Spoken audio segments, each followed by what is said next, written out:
Pinaigting ng Binmaley Municipal Police Station ang kampanya laban sa mga bomb threat sa mga paaralan sa pamamagitan ng mas pinaigting na information campaign, koordinasyon sa mga school officials at pakikipagtulungan sa iba pang ahensya upang matiyak ang kaligtasan ng mga mag-aaral at guro. Ayon kay Police Lieutenant Colonel Lister A. Saigo, ang Chief of Police ng Binmaley Municipal Police Station, wala pang naitatalang insidente ng bomb threat sa mga paaralan sa bayan dahil sa tuloy-tuloy na kampanya ng pulisya at mahigpit na koordinasyon sa mga school principal at lokal na pamahalaan. Aniya, nagsagawa sila ng mga hakbang upang maihanda ang mga paaralan sa tamang pagtugon sa anumang posibleng banta at maiwasan ang pagkalat ng mga maling impormasyon. Kasama sa kanilang mga programa ang paglalagay ng mga anti-bomb joke awareness tarpaulin, pagdalo ng mga pulis sa flag raising ceremony sa mga paaralan at pagbibigay ng mga lecture sa mga mag-aaral, partikular sa junior at senior high school. Tinalakay sa mga aktibidad ang pananagutan sa ilalim ng batas,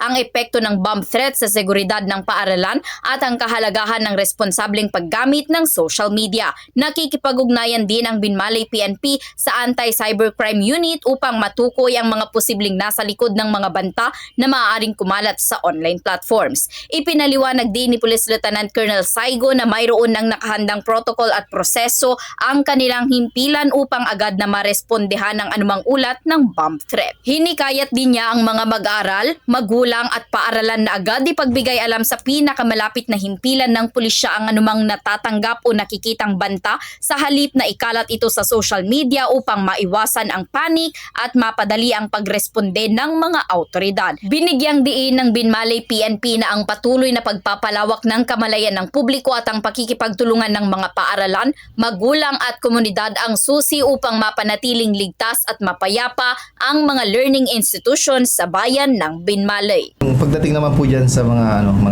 bomb threats na nare-receive natin sa eskwelahan dito po sa bayan ng Binmaley, so far wala pong gumagawa yun dahil po sa continuous awareness po natin sa school, coordination, prompt coordination, kumbaga close coordination pagdating po sa mga principals ng ating eskwelahan. Nagkaroon po tayo ng mga activity na kung saan ang principal at PNP with the help ng ating local chief executive, ang ating municipal mayor, ay binigyan po natin sila ng mga preemptive measures kung paano natin mapipigilan yung mga possible incident sa eskwelahan. Yun po yung first step natin. Now, in coordination po sa mga principal natin, nagkaroon po kami ng cooperation at kumbaga nagkasundo po kami na kung saan madali po nating ma-identify kung sino man po yung mga magpo-post ng mga bomb threat dito sa bayan natin, mga possible suspect po natin minsan na na-experience ng ibang bayan ay mga estudyante using their social media. So, nakaka-coordinate na rin po kami sa ating anti-cybercrime unit para po madali nating ma-detect kung sino po kung sino man ang gumawa ng mga threat na ito. Ngayon po, meron na po tayong protocol in place, may process na po tayo in place para po madali po nating maiproseso kung mangyari man yan dito sa ating bayan ng Binmaley. We actually post some tarpaulins for awareness po. But meron din po kami mga activities as PNP joining the flag raising ceremony sa lahat ng mga identified school, especially senior high and junior high, and gave them some lectures or some messages na kung saan pinagbabawal at para maging aware sila na hindi po dapat nilang gawin itong mga threats na ito sa school. So far, hanggang ngayon, wala pong incident dito sa ating bayan ng Binmaley. Hopefully, hindi po magkaroon. Sana po yung mga student natin ay patuloy nating gabayan, lalo-lalo na po yung mga magulang na hindi po dapat nila gawin yung mga ganitong bagay para rin po sa kanilang proteksyon. Awareness po sa mga ito ay napakalaga. Kailangan din pong ipaliwanag sa kanila para po hindi na nila gawin dahil po it will affect all the students.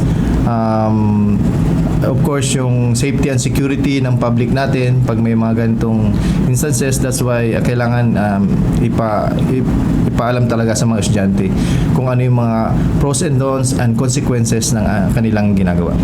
Ano po yung mga dapat nilang gawing hakbang sakali kung maka-encounter ng mga ganito po? Yes, tama po yan. Ano? Pag meron po tayong nakita sa social media or any kind of situation na kung saan may threat po tayo sa school, ipagbigay alam po sa police station, wag na pong ipagkalat at para po ma-contain natin yung situation.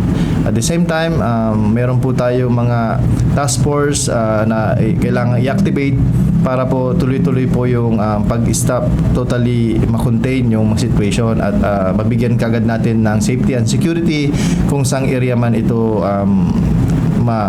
mangyayari. Para sa programang Bombo Hanay Udugto Patrol numero 2, Bombo Jairami Anka nag-uulat. This is Bombo Radio Philippines, the #1 radio network in the country. Your trusted source of news and information. Basta Radio, Bombo!